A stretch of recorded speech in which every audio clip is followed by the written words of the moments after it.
A special strategy session today. Two special guests, Congresswoman Barbara Lee, Democrat of California. She's chair of the Congressional Black Caucus, and Congressman Tom Price, Republican of Georgia. Thanks to both of you for coming in. Let's talk about Afghanistan right now. Is it time for the president to effectively double down and send another 40,000 troops beyond the 68,000 who are already there?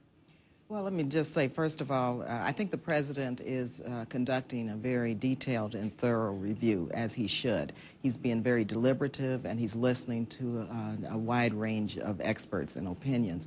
I, of course, voted against the initial authorization to use force, which I believe then was a blank check, as I still do now. So you don't want any more troops to go in? No, I believe, and I think history has shown us that there's no military solution in Afghanistan. You want the 68,000 who are there to get out? I tell you, we didn't pass, but we voted on a resolution asking for an exit strategy. We had about 138 votes, but I've also introduced a resolution saying that no more funds should be appropriated for an increase in troop level. Just to be clear, you're speaking for Congresswoman Barbara Lee, not for the Congressional Black Caucus on this issue. I'm speaking on my behalf. On your behalf. Right. What do you think, Congressman Price? Well, I think the Commander-in-Chief needs to be the Commander-in-Chief and decide whether or not he wants to win this.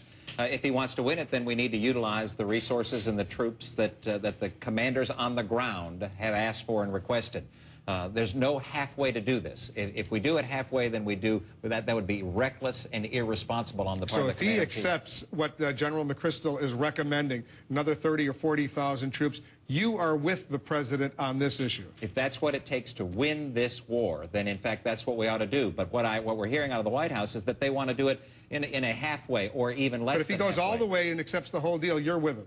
If that's what it takes to make sure that the American people are safe, which I believe, then that's what we ought to do. If he accepts that, it's going to be an extraordinary political situation, Congressman. He'll have the Republicans supporting him, but a lot of Democrats like you will be critical of him. Well, let me just say, if in fact there is an increase in troop level, we're looking at, and all experts have said, a possible 10-year presence, a 10-year war, a commitment of over $800 billion. And I don't think potentially maybe even more than that. And I don't think the American public and the American people want that. Which raises an interesting, and leads me to the next subject I want to talk about, health care. If you're talking about a 10-year commitment to Afghanistan, more than 100,000 troops, $200 billion a year maybe, could be well over $1 trillion, that's more than enough, according to the Congressional Budget Office, to pay for massive health care reform. So the question is this: what's more important if you have a limited amount of money?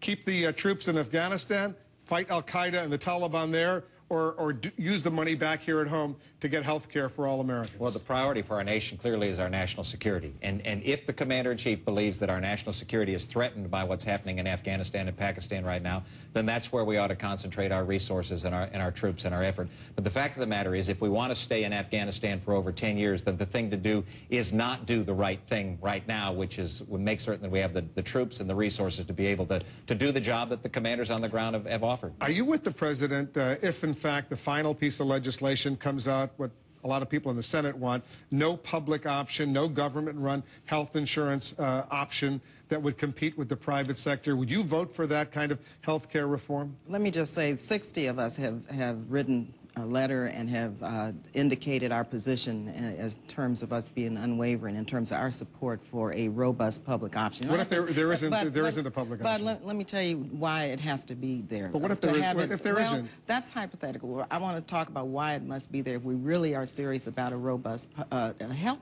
care plan. We want to reduce the cost of insurance premiums. People are suffering. But I guess the question is what the president, some of his advisors, and others have suggested, isn't something better than nothing? In other words, if you get something that deals with a lot of these issues, but there's no public option, would that be better or worse than nothing? The president has said that he supports a public option, and that is the assumption upon which we are working.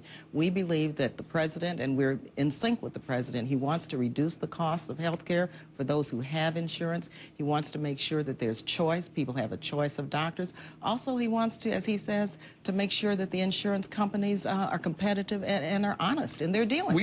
We have to have that in any reform bill that comes We've been forward. hearing from some Republicans, not in Congress, Governor Schwarzenegger of California, for example, some former Senate leaders like Bob Dole, for example, Bill Frist, saying, you know what, Bobby Jindal of Louisiana, the current governor of Louisiana, to their fellow Republicans like you, work with the president, come up with some sort of reasonable compromise that won't necessarily do the whole job, but will do something. But so far, we don't see a lot of Republicans, maybe Olympia Snowe or Susan Collins of Maine. We don't see a lot of Republicans actively working with the Democrats. Well, what we've been doing is asking just that. In fact, here's a compilation of over 40 pieces of health care legislation that members of the Republican Study Committee, the committee that I chair, over 110 members of the House of Representatives have put forward on the issue of health care. We believe that the status quo is unacceptable, but there's a positive way to reform the system without putting the government in charge, a way that gets people insurance, a way that makes certain that we solve the insurance challenges, portability and pre-existing illnesses and injuries,